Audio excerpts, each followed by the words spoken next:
Someday, we'll definitely build a perfect house for us. We made that promise before we got married, but the dream of owning a house, let alone our happiness, got completely messed up thanks to my mother-in-law. It was unbelievable how my husband changed drastically too. When I thought my difficult life was going to persist, I made a choice to take action. I'm Reese, a 28-year-old. My husband, Victor, is 5 years older than me. We recently celebrated our first anniversary. We met through a dating app. I was initially skeptical, but I was drawn to his sweetness, and our relationship blossomed. I had a strong desire to get married, and he also wanted to settle down, so it was a good match. Initially, we had a loving married life, as I had imagined. However, he started to change after 6 months.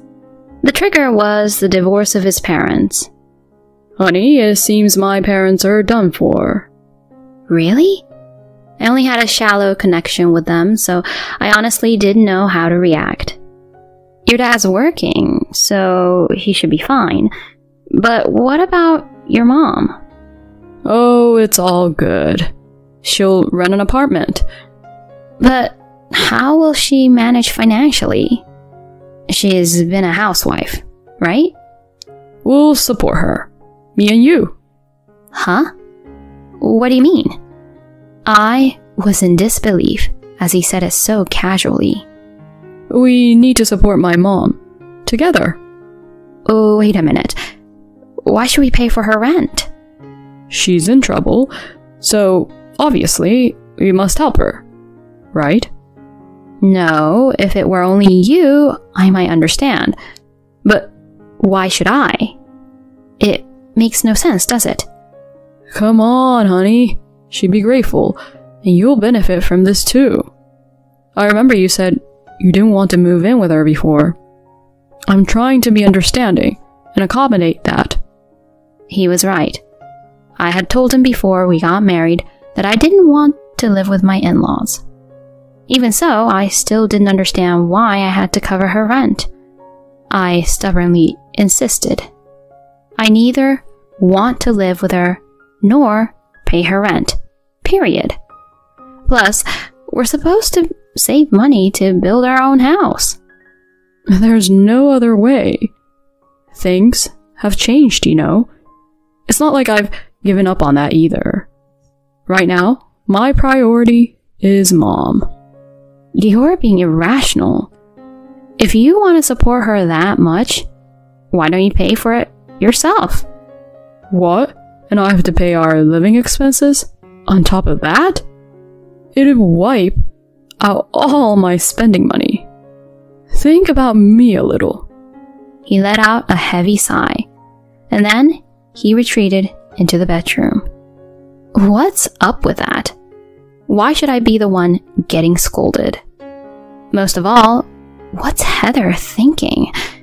It's just not right that she's trying to make me pay her rent. The next day, Victor came back home with her in tow. She put on some fake tears and began pleading. Reese, you heard about my divorce, right? I'm in a tough spot right now. You understand, don't you? Yeah, sure, but when you split up, it was pretty obvious that you'd have a hard time making ends meet, right? But I couldn't take it anymore. I was tired of being with that stubborn man. Even so. Anyway, I moved to a nearby apartment, so I asked you guys to cover the rent for me. Jeez. It was so presumptuous, and I was about to disagree, but Victor intervened. He stood between us and glared at me. Listen, are you really going to complain when she's desperately asking for help? What's wrong with you? Why should I be spoken to like that? I'm not working to support her, you know? Jeez, you're really heartless. You're just a wife, so listen to what I say. What the heck is that supposed to mean? After that, I continued to be berated by both of them. And eventually, I caved in. I really didn't want her to move in with us, so I reluctantly agreed to pay half of the rent. From then on, she started showing up at our house unannounced almost every day. Oh, Reese, you're home at last. I'm staying over tonight. Again? You stayed over the day before too. Yeah? So what? Anyway, can you make dinner quickly? I'm starving. Even Victor, who was already back home, chimed in. Me too. Hurry up. What's wrong with this mother and son? If they're hungry, why can't they just make something themselves? I'm working too, so why should I take care of them? Heather's audacity didn't stop there. Every time she came over, she would ask me for money. Hey, Reese, I really want to buy some clothes this month. Oh yeah? Then why don't you ask Victor to buy them for you? He needs money for various things, you know. That's why I'm asking you. Please, just $500 would do. I want to save money too, you know. Why are you so stingy?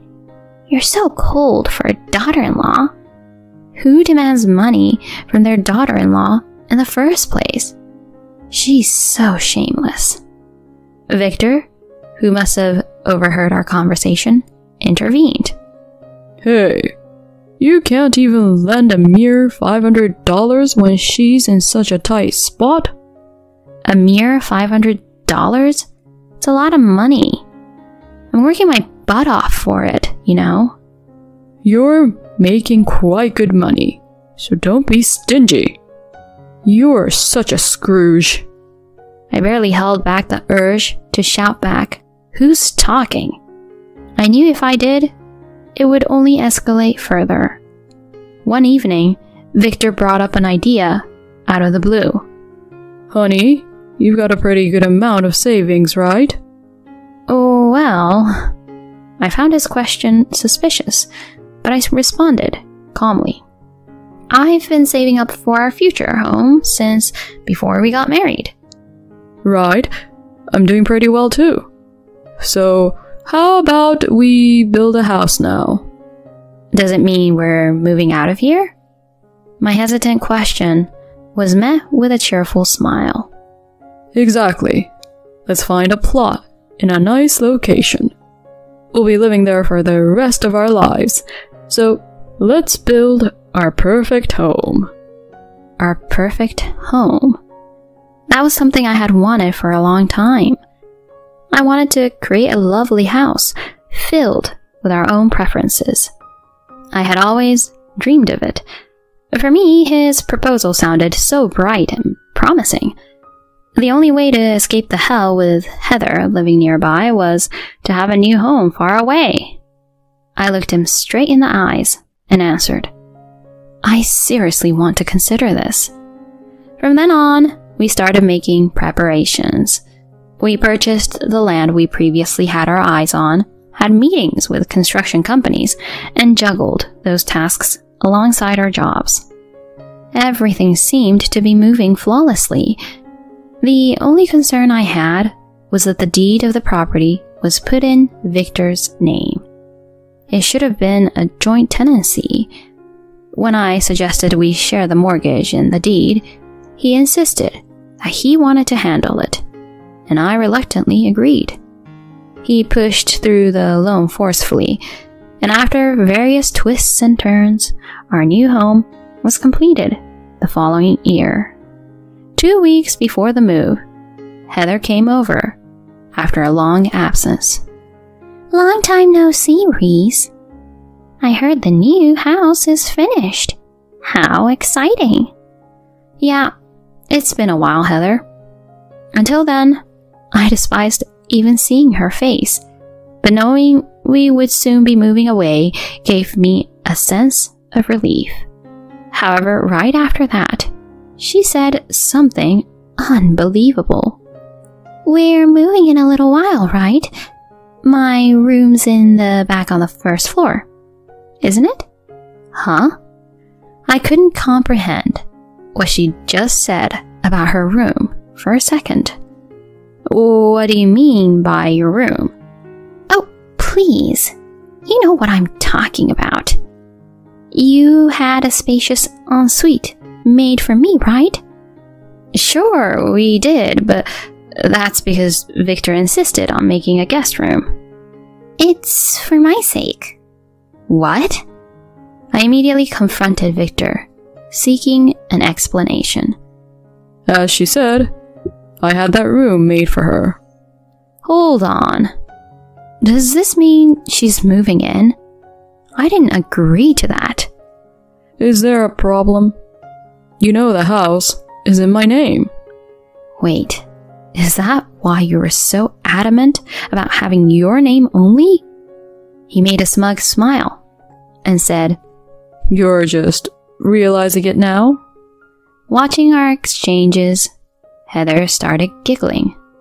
Stunned, I stood there as he waved a piece of paper in front of me. What's that? Take a look. It's a divorce petition form, and it's already signed. You're kidding. Do you really think I'd stay married to someone who defies me and my mom? Do it again and I'll submit it. Got it? Are you seriously saying that?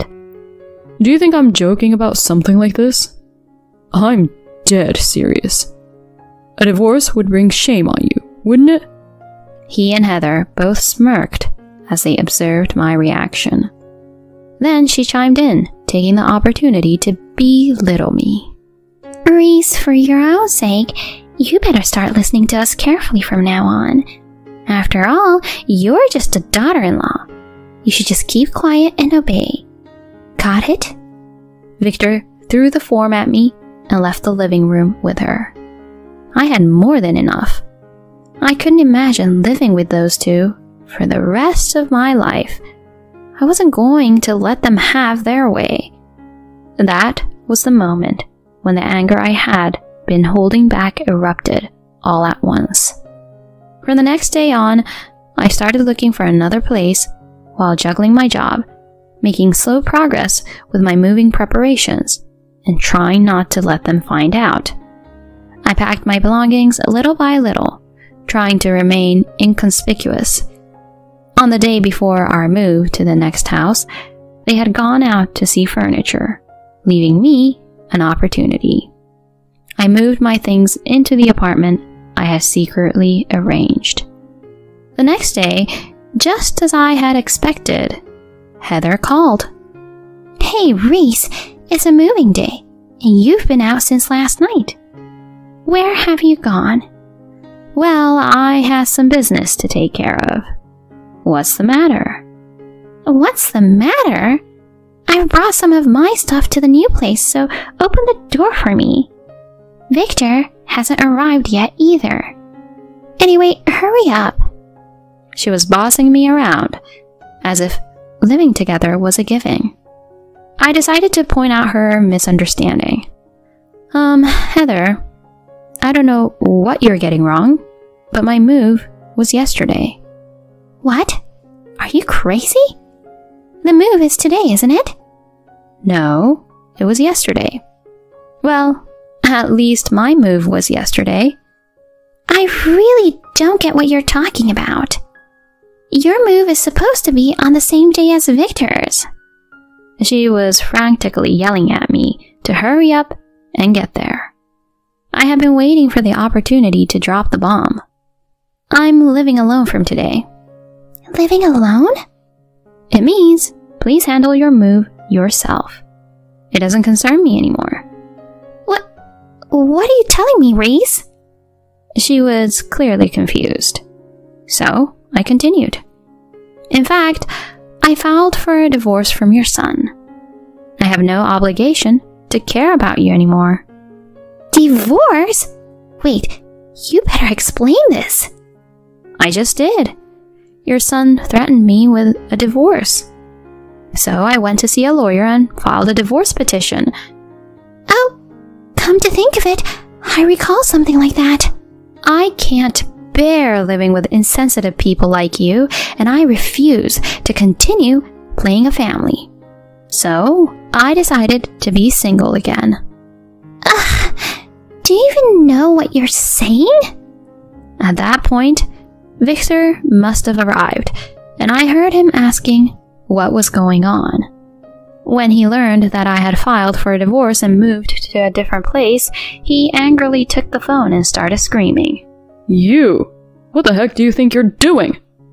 What a selfish thing to do! Who'd been selfish all this time? You agreed to cover the rent for your mom and decided to live together without asking me. Do you even understand how I felt while I was living with you guys? Who cares? Just come back quickly. I won't accept the divorce. Whatever you say, I simply accepted your threat. You do understand that it can't be reversed now, right? Who do you think you're talking to? Just get back here now. He, along with Heather, continued to berate me over the phone. Unable to bear it, I raised my voice as well. Come back? Who are you to say that? You threatened me with a divorce first. You keep imposing your own convenience on me. You're nothing but trash. I was surprised by my own fierceness. It was evidence of how much stress I kept inside me. Wait, Reese, if we get divorced, what happens to the mortgage? Who cares? You set it up on your own. You were the one who said, I want to handle this. But it was based on our combined earnings. I'm divorcing you, so I don't care. It's none of my business. Darn you. I can't stand being with a low human who can't even consider other people's feelings. I'd rather be alone than live with trash like you. Never get involved with me ever again. Then I hung up the phone. Of course, I made sure to block his calls as well. Afterward, it's needless to say what happened to that mother and son. Initially, Victor managed to pay the mortgage, but he hit his limit after 4 months.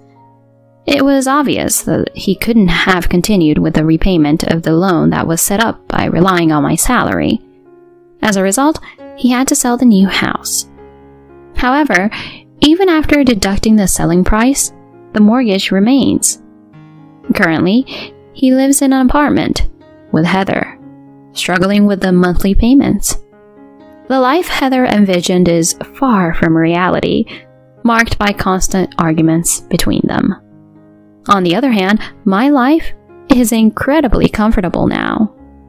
I didn't share my new address with them, so there's no fear of ambush. I can live as I please in this new chapter of my life, and it truly makes me happy. While I didn't achieve my dream of owning a perfect home, that's perfectly fine with me.